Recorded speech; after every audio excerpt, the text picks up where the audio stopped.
Can you answer these questions? Example 1. Find the sum of the following decimals. In this example, sum is another word for addition. Therefore, we start by setting up the question by placing each decimal on top of each other. Then we add zeros to make sure that each decimal has the same number of decimal places. Next, we add the decimal point to our answer. And now we add each column, starting from the right column and working to the left. For this column, we have 1 plus 8 plus 0 plus 0, which equals 9. The next column, we have 9 plus 7 plus 0 plus 5, which equals 21. We write the last digit and carry the 2 to the next column. Now this column, we have 2 plus the extra 2, we get 4. And finally the last column, adding each we get 5, giving us an answer of 54.19. Now, whenever possible, it is a good habit to check your answer and see if it's reasonable. We do this by estimating the answer by rounding each decimal to whole numbers, then we add the whole numbers, getting 55. And yes, this is close to our answer. Example 2.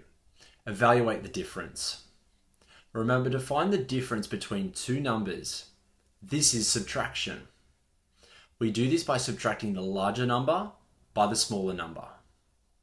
Our first step is to set up the question, placing each decimal on top of each other, lining up the decimal points. With the larger number on top, since both have the same number of decimal places, we don't need to add zeros. Now we add the decimal point to our answer.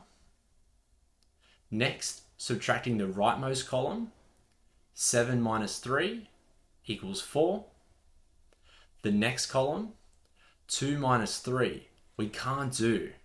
So we borrow from the next column. Now we have 12 minus 3, which equals 9. Then the next column, we have 7 minus 6, which equals 1. Now for the next column, 3 minus 9, and we can't do this. So we borrow from the next column. Now we have 13 minus 9, which equals 4.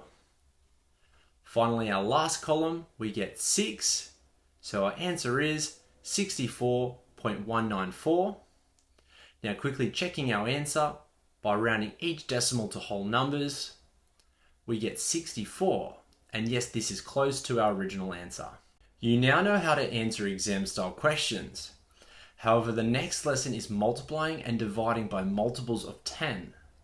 Watch this next video to get the best visual demonstration of this skill.